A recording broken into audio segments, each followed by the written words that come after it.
Oke, halo semua. Ketemu lagi di mata kuliah manajemen keuangan. Ini minggu ke-7, kita akan bahas mengenai CAPM. Oke. CAPM itu apa sih? CAPM itu adalah Capital Asset Pricing Model. CAPM digunakan untuk menggambarkan hubungan antara resiko sistematis dan pengembalian yang diharapkan untuk aset beresiko, khususnya saham. CAPM digunakan untuk menentukan tingkat pengembalian yang diharapkan untuk aset beresiko. Kenapa CAPM ini digunakan? Karena ada jenis-jenis industri tertentu yang sangat terpengaruh oleh risiko sistematis atau kondisi faktor makroekonomi seperti bisnis real estate, bisnis otomotif gitu ya. Itu perusahaan-perusahaan yang sangat terpengaruh oleh kondisi faktor-faktor makroekonomi gitu. Nah, dalam CAPM risiko itu biasanya disebut dengan beta. Ya, nah ini lambangnya. Perusahaan yang mempunyai operating leverage dan siklikitas yang tinggi diartikan sebagai perusahaan yang mempunyai risiko atau beta yang tinggi. Operating leverage ini apa? Operating leverage ini artinya adalah tingkat bagaimana perusahaan dapat meningkatkan pendapatan operasionalnya dari peningkatan pendapatan. Jadi contohnya gini, kalau satu perusahaan pendapatannya meningkat 1 miliar gitu ya. Nah, berapa persen dari 1 miliar itu yang merupakan peningkatan pendapatan untuk pendapatan operasional, nah itu disebut operating leverage. Nah itu, perusahaan yang punya operating leverage itu artinya perusahaan memiliki operating leverage yang tinggi, artinya perusahaan tersebut memiliki beta yang tinggi. Tuh. Nah, perusahaan yang mempunyai ketidakpastian arus kas yang tinggi juga mempunyai beta yang tinggi. Nah ini adalah rumus CAPM-nya gitu ya. RI sama dengan RF tambah beta kurangi RM sama dengan RI. Nanti saya jelaskan. Nah ini keterangannya. RI ini apa? RI ini adalah tingkat keuntungan yang layak untuk sekuritas I. Ini misalnya contohnya satu saham ya. RF itu tingkat keuntungan yang dari investasi bebas risiko. BI ini beta untuk sekuritas I ini, dan RM itu tingkat keuntungan portofolio pasar. Nah, jika ingin menerapkan CAPM dalam capital budgeting, yang diperlukan adalah yang pertama menaksir beta dari proyek atau rencana investasi yang sedang dianalisis. Yang kedua, menaksir tingkat keuntungan portofolio pasar. Yang ketiga, menentukan tingkat keuntungan dari investasi bebas risiko. Dan yang keempat, menaksir arus kas yang diharapkan. Oke. Cara menaksir beta itu dengan cara melakukan regresi ya. Beta merupakan koefisien regresi antara excess return suatu saham dan excess return portofolio pasar. Nah gitu. RI dikurangi RF sama dengan excess return saham I, RM dikurangi RF sama dengan excess return portofolio pasar. Nah ini adalah persamaan regresi.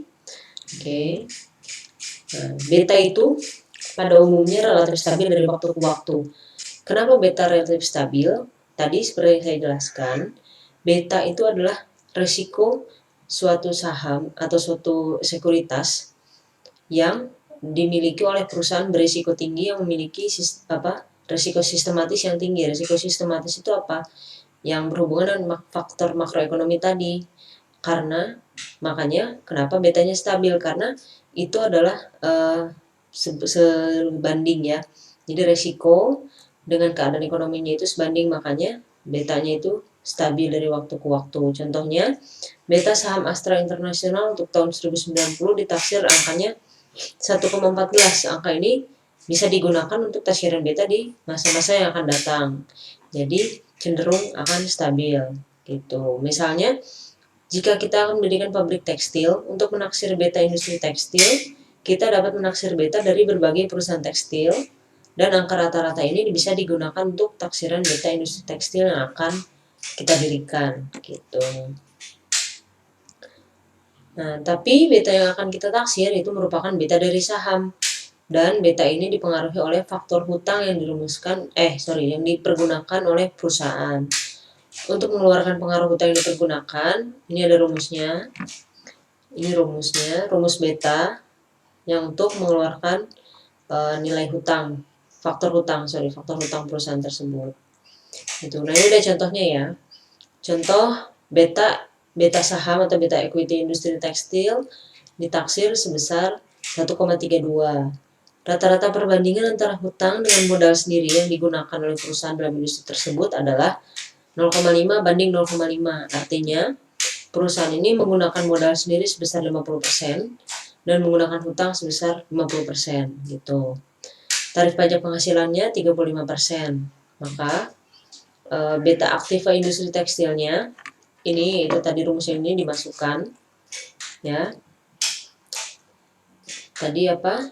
Beta industri 1,32 ya ditambah dibagi 1 ditambah ini perbandingan hutang dan modal, terus lalu 1 dikurangi 0,35, ini 1 dikurangi T, ini T adalah pajak ya. Jadi hasilnya 1,32 dibagi 1,65, hasilnya beta industrinya adalah 0,8 gitu. Ini adalah, jangan lupa beta itu adalah resiko ya. Nah lalu selanjutnya masih menggunakan case yang tadi, kelanjutan soalnya. Misalnya tingkat keuntungan rata-rata investasi di sekuritas diharapkan untuk tahun-tahun yang akan datang sebesar 20% rata-rata investasi di sekuritas ya, tingkat keuntungannya. Nah, tingkat keuntungan dari investasi bebas risikonya 8%. Apabila perusahaan akan membangun pabrik tekstil, maka tingkat keuntungan yang layak untuk menghitung NPV proyek tersebut adalah ini rumusnya 0,08 ditambah 0,08 ini ya, dikali 0,2 ini tingkat keuntungan rata-rata investasi dikurangi 0,08 lagi, jadi hasilnya returnnya 8,96 gitu. Itu NPV-nya. Oke, nah ini kalau misalkan menggunakan arus kas, apabila ditaksir proyek pabrik tekstil akan punya taksiran arus kas sebagai berikut. Nah di tahun pertama ini contohnya dengan sebagai modal ada keluar 5 miliar gitu ya. Ada tambahan modal kerja 1 miliar juga. Ada tambahan modal kerja 1 miliar. Lalu ini kas bersihnya masuk dari operasionalnya segini gitu ya. Ini dijumlahkan. Tuh, ini NPV-nya jadi segini. Oke. Nah, selanjutnya mengenai diversifikasi bisnis. Sebagai contoh, minggu lalu kita udah bahas diversifikasi bisnis ya, cuma ini akan membahas lebih dalam tentang NPV-nya. Gitu. Nah, misalkan perusahaan manufaktur melakukan ekspansi dengan membentuk perusahaan distributor dengan tujuan menghemat biaya distribusi. Penghematan yang merupakan efek sinergi. Apabila present value menghemat biaya mencapai RPX, maka dalam perhitungan NPV RPX ini perlu ditambahkan. Oke, langsung ke soal aja ya. Misalnya suatu perusahaan distributor tersebut didirikan dengan investasi sebesar 2 miliar. Karena perusahaan distributor akan beroperasi selamanya, diperkirakan ya, maka N adalah tak terhingga. Taksiran kas masuk bersih tahun pertama sebesar 250 juta, diperkirakan akan meningkat setiap tahun sebesar 10%. Dengan menggunakan CAPM, diperkirakan tingkat keuntungan yang relevan 20%. Nah ini kita hitung NPV-nya, dimasukkan modal awal 2 miliar, ditambah kas masuk setiap tahunnya 250 juta, dibagi CAPM yang diperkirakan 20% dikurangi peningkatan 10%, jadi kurang lebih NPV-nya 500 juta gitu. Oke, selanjutnya contoh masih nyambung soal yang tadi. Misalkan dengan perusahaan distributor tersebut, perusahaan manufaktur dapat menghemat biaya pemasaran sebesar 110 juta per tahun. Ini 110 juta ya. Lalu tidak meningkat selamanya. Tingkat keuntungan yang dipandang relevan untuk perusahaan manufaktur adalah 22%. Nah, kita hitung present value-nya dari penghematan ini. Caranya gampang, tadi 110 juta dibagi 22% sama dengan 500 juta. Ini NPV penghematan karena perusahaan tersebut membuat perusahaan distributor. Nah, kita hitung NPV proyek. NPV proyeknya karena tadi 500 juta dari sini ditambah NPV penghematan, jadi NPV proyeknya 1 miliar. Tapi di sini NPV-nya itu bertambah lebih besar karena ada tambahan manfaat dalam bentuk penghematan biaya, bukan karena diversifikasi. Oke, manfaat diversifikasi dalam menstabilkan arus kas ditentukan terutama oleh koefisien korelasi antar arus kas. Penggabungan beberapa investasi akan menghasilkan deviasi standar portofolio. Nah, ini rumusnya. Kita nggak ada contohnya di sini. Nah, misalnya terdapat 2 proyek 1 dan proyek 2 yang mempunyai informasi sebagai berikut. Nah, proyek 1 itu NPV yang diharapkannya 18.000 gitu ya, contohnya. Deviasi standar 20.000 dan koefisien korelasinya sama-sama 1 proyek 1 dan proyek 2. Lalu proyek 2-nya 10.000 NPV yang diharapkannya dan devisa standarnya 6.000. Gitu ya. Apabila perusahaan mengambil kedua proyek tersebut, NPV yang diharapkan dari kedua proyek tersebut ya tinggal ditambahkan 18.000 ditambah 10.000, jadi 28.000. Nah, tadi kita sudah membicarakan tentang diversifikasi dan risiko. Di sini kita selanjutnya akan menghubungkan antara risiko dan tingkat pengembalian, gitu ya. Premi risiko pasar atau biasa disebut RPM menunjukkan premi yang dibutuhkan investor untuk menanggung risiko saham rata-rata. Jadi premi itu adalah biaya yang dikeluarkan oleh investor untuk menanggung risiko saham rata-rata. Besar kecilnya premi ini tergantung cara investor berpikir mengenai pasar saham dan tingkat penghindaran risiko mereka, apakah mereka agresif atau moderat gitu ya. Lalu contohnya, mari kita asumsikan bahwa obligasi menghasilkan tingkat pengembalian bebas risiko atau bisa disebut RRF sebesar 6%. Dan rata-rata saham memiliki tingkat pengembalian yang disyaratkan sebesar 11%. Maka risiko pasar premi dihitungnya, rumusnya tadi 11% ini rata-rata saham, tingkat pengembalian rata-rata saham dikurangi tingkat pengembalian obligasi, jadi 5%. Itu risiko pasar premi.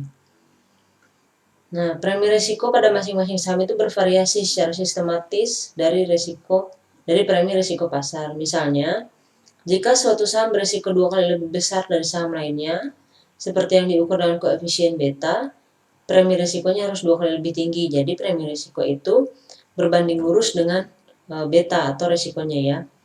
Oleh karena itu, jika kita mengetahui premi risiko pasar dan beta saham, kita dapat menemukan premi risiko suatu saham. Contoh, diketahui beta suatu saham 0,5 dan RPM-nya 5%.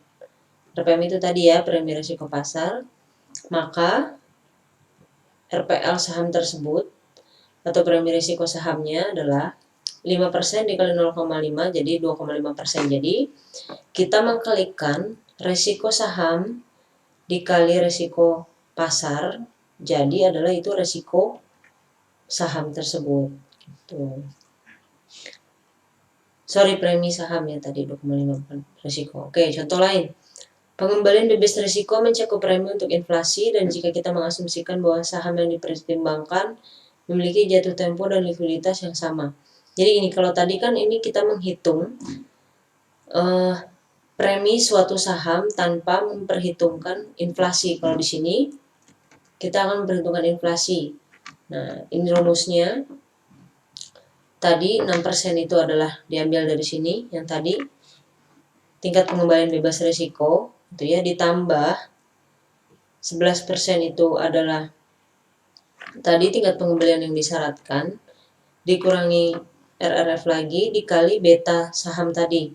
Jadi hasilnya 8,5% itu adalah premi saham L dengan memperhitungkan inflasi. Itu. Cukup sekian pertemuan untuk pertemuan ke-7, kita bertemu lagi di pertemuan ke-8.